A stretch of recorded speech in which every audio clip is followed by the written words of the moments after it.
In 1977, the physicist Edward Purcell calculated that if you push a bacteria and then let go, it will stop in about a millionth of a second.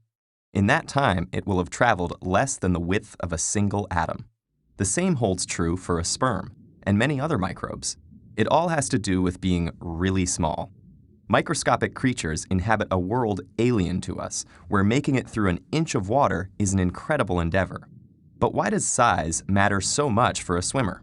What makes the world of a sperm so fundamentally different from that of a sperm whale? To find out, we need to dive into the physics of fluids. Here's a way to think about it. Imagine you're swimming in a pool. It's you and a whole bunch of water molecules. Water molecules outnumber you 1,000 trillion to 1. So pushing past them with your gigantic body is easy.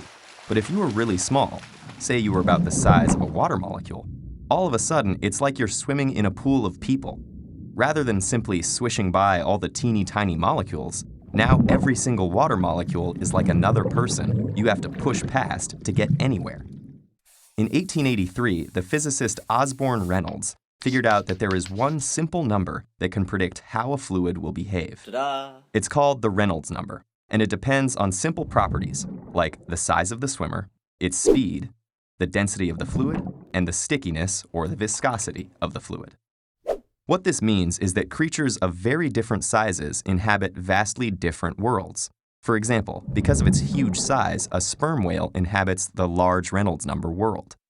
If it flaps its tail once, it can coast ahead for an incredible distance. Meanwhile, sperm live in a low Reynolds number world. If a sperm were to stop flapping its tail, it wouldn't even coast past a single atom. To imagine what it would feel like to be a sperm, you need to bring yourself down to its Reynolds number. Picture yourself in a tub of molasses, with your arms moving about as slow as the minute hand of a clock, and you'd have a pretty good idea of what a sperm is up against.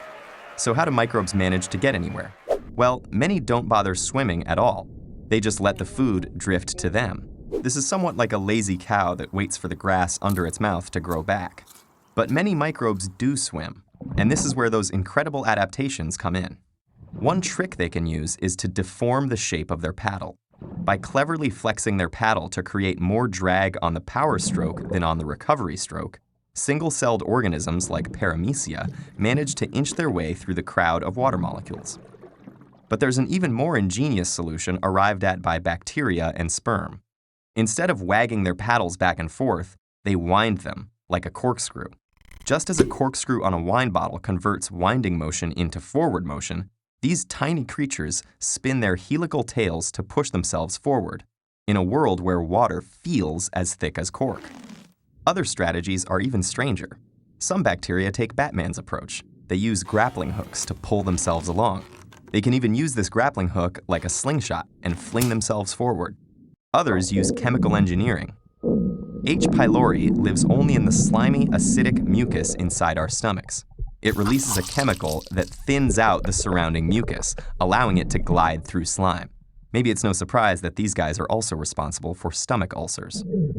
So when you look really, really closely at our bodies and the world around us, you can see all sorts of tiny creatures finding clever ways to get around in a sticky situation. Without these adaptations, bacteria would never find their hosts, and sperms would never make it to their eggs, which means you would never get stomach ulcers, but you would also never be born in the first place.